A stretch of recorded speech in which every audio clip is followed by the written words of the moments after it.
হাওড়া ব্রিজকে কি সত্যি একটা চাবি দিয়ে মাঝখান থেকে দুভাগে খুলে দেওয়া যায়? হাওড়া ব্রিজের উপর দিয়ে কি একসময় ট্রাম চলতো? হাওড়া ব্রিজ তৈরি করতে রতন টাটার পূর্বপুরুষের ভূমিকা কি সত্যি রয়েছে? কিভাবে একটা নাট বল্টু ছাড়া অথবা পিলার ছাড়া তৈরি করা হয়েছিল 2313 ফুট দীর্ঘ এই হাওড়া ব্রিজ? হাওড়া ব্রিজ তৈরির আগে সত্যিই কি গঙ্গার দুধারে মানুষের কঙ্কাল পোতা হয়েছিল? বন্ধুরা, কলকাতা তথা ভারতবর্ষের অন্যতম আশ্চর্য এই হাওড়া ব্রিজ নিয়ে আজকের আমাদের এই ভিডিওটি শেষ পর্যন্ত অবশ্যই দেখবেন, কারণ এটি খুবই ইন্টারেস্টিং হতে চলেছে। এই সেই হাওড়া ব্রিজ যার উপরে আজ প্রতিদিন 1.5 লক্ষ গাড়ি এবং 10 লক্ষ মানুষ যাতায়াত করে থাকে। ইংরেজ আমলে তৈরি এই ইঞ্জিনিয়ারিং মার্ভেল আজও অবাক করে তোলে আধুনিক বিজ্ঞানকে। তাই আজকের এই ভিডিওটিতে আমরা চেষ্টা করব হাওড়া ব্রিজের সমস্ত রহস্যের সমাধান করা। শুরুতেই পিছিয়ে যাই আজ থেকে প্রায় 150 বছর আগে। ততদিন হুগলি নদীর দুই পারে অর্থাৎ কলকাতা এবং হাওড়ায় জাকিয়ে ব্যবসা করছে ইংরেজরা। তৈরি করে ফেলেছে হাওড়া রেল স্টেশন, কিন্তু সমস্যা হচ্ছে এদিক থেকে ওদিকে যেতে গেলে ভরসা শুধুমাত্র নৌকোর। কিন্তু কি শুধু নৌকোর উপর ভরসা করে এত টাকার ব্যবসা বাড়ানো সম্ভব? তাই 1874 সালে অনেক ঝড়ঝাপটা পেরিয়ে 22 লক্ষ টাকা খরচা করে তৈরি করা হলো প্রথম হাওড়া ব্রিজ। এই ব্রিজটা বানিয়েছিলেন ব্র্যাডফোর্ড লেসলি। তবে দাঁড়ান, এর সাথে আপনাদের আরো একটা বিষয় জানা উচিত। এই ব্রিজটা যে আপনারা দেখতে পাচ্ছেন, এই ব্রিজটা কিন্তু আজকের যুগের যে দানব আকৃতির হাওড়া ব্রিজ সেটা কিন্তু নয়। আসলে ওই হাওড়া ব্রিজ ছিল মাঝারি মাপের একটি পন্টুন ব্রিজ।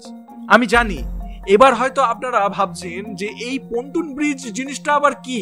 মূলত একটার পর একটা নৌকো পরপর সাজিয়ে তার উপর কাঠের পাটাতনে যে ব্রিজ তৈরি করা হয় তাকেই বলা হয় ভাসমান পন্টুন ব্রিজ। কিন্তু এই পন্টুন ব্রিজটিকে বানিয়ে যে সমস্যাটি হয়েছিল সেটা হলো সারা দিন এই ব্রিজটিকে 24 বার খুলতে হতো। কারণ এই ব্রিজটা না খুললে জাহাজ বা স্টিমার বা নৌকো কোনো কিছুই যাতায়াত করতে পারবে না। যতক্ষণ না ব্রিজ খোলা হবে ততক্ষণ ব্রিজের দুধারে প্রবল ট্রাফিক জমা হয়ে যেত। আর এভাবেই প্রায় 63 বছর কেটে গিয়েছিল। ততদিন হাওড়া স্টেশন অনেক বড় হয়ে গেছে। ট্রেনের সংখ্যা বৃদ্ধির ফলে লোকের চাপ আরো বেড়েছে। 1911 সালে নতুন হাওড়া ব্রিজ তৈরির কথা উঠলেও প্রথম বিশ্বযুদ্ধের জন্য সেটা পিছোতে প্রায় 1937 সালে চলে গেল। অবশ্য ততদিন হাওড়া ব্রিজ তৈরির পুরো ব্লুপ্রিন্ট ছেকে নিয়েছে ইংরেজরা। তার সাথে সাথেই টাকা জোগাড়ও হয়ে গেছে ইংরেজদের, আর তাই শুরু হয়ে গেল 1937 সালে হাওড়া ব্রিজ তৈরির কাজ। কিন্তু নাট বল্টু এবং পিলার ছাড়া নদীর উপরে এত বড় একটা ব্রিজ বানানো কি সম্ভব? এমন বিপজ্জনক ভাবে ঝুলে থাকা সেতু যে কোনো মুহূর্তে তো ভেঙে পড়তে পারে। আজ্ঞে না, এখানেই কামাল দেখালো তৎকালীন ইঞ্জিনিয়ারিং এবং টাটা স্টিল। হিসাব করে দেখা গেল এই ব্রিজটা বানাতে প্রায় 26,500 টন ইস্পাতের প্রয়োজন। আর সেই সময় শুধু মাত্র ইংল্যান্ড থেকে অত পরিমাণে ইস্পাত আনা সম্ভব ছিল না। আর তাই মাত্র 3,000 টন ইস্পাত এলো বাইরে থেকে, আর বাকি 23,500 টন ইস্পাত যোগান দিল টাটা স্টিল। এই বিশেষ ধরনের ইস্পাতের নাম ছিল টিস্ক্রোম। নাট বল্টুর জায়গায় এই টিস্ক্রোম ইস্পাতকেই ব্যবহার করা হয়েছিল। রিভেটের মতো বাকিয়ে সেই রিভেট দিয়ে একটার পর একটা ইস্পাতকে আটকে তৈরি করা হলো হাওড়া ব্রিজের মূল কাঠামো। আচ্ছা বন্ধুরা, আপনারা জানেন কি এই হাওড়া ব্রিজের কারণে কলকাতায় একবার ভূমিকম্প হয়েছিল? আসলে গঙ্গার মাটি খুঁড়ে স্তম্ভ বানানোর সময় বিপুল মালপত্র ঢুকে গেল নরম মাটির ভিতর, আর এর কারণেই প্রবল ভূমিকম্পের মতো কম্পন হলো কলকাতার বিভিন্ন অঞ্চলে, যেটা দেখে লোকজন রীতিমতো ভয় পেয়ে গেছিল। এছাড়াও এই কম্পনের প্রভাবে গঙ্গার পাড়ে একটা মন্দিরও ভেঙে পড়েছিল।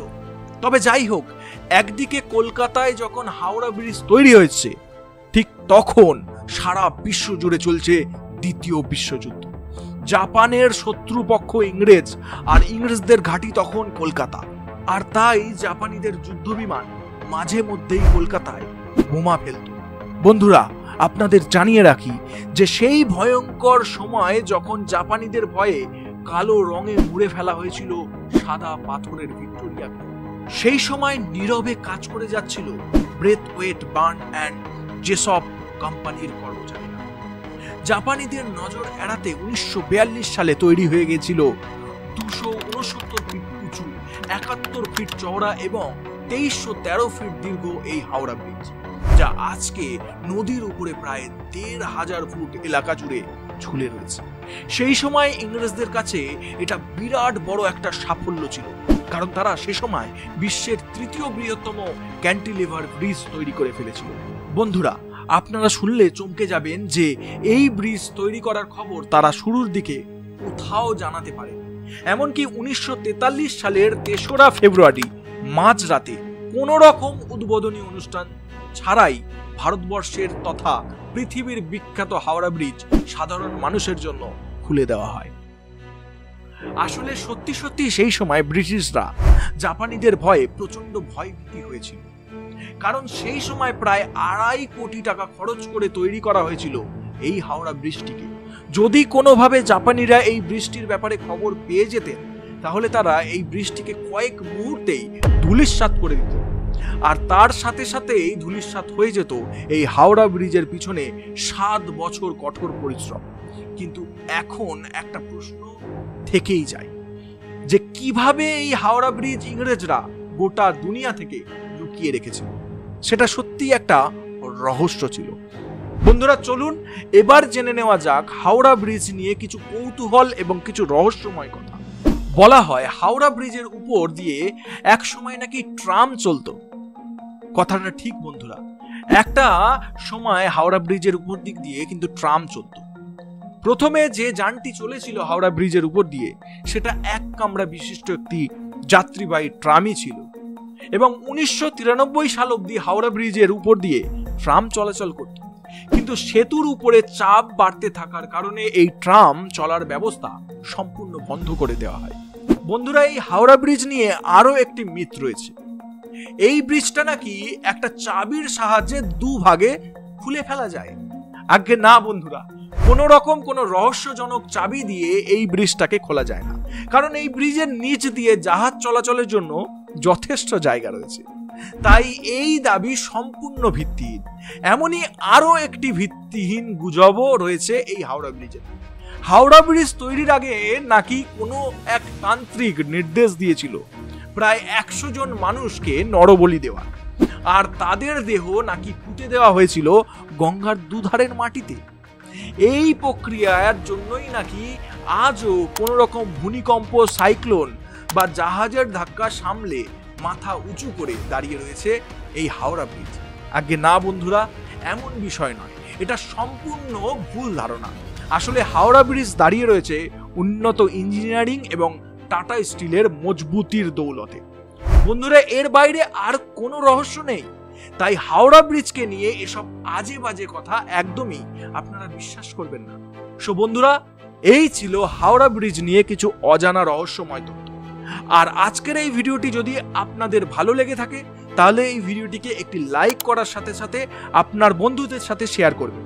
এবং আপনি যদি আমাদের চ্যানেল এবং পেজে নতুন হয়ে থাকেন, তাহলে চ্যানেলটিকে সাবস্ক্রাইব এবং পেজটিকে ফলো করে রাখবেন এমনই ইন্টারেস্টিং ভিডিও পাওয়ার জন্য। তো দেখা হবে পরবর্তী ভিডিওতে। ততক্ষণ সবাই ভালো থাকবেন, সুস্থ থাকবেন। ভিডিওটিকে শেষ পর্যন্ত দেখার জন্য আপনাকে অসংখ্য ধন্যবাদ।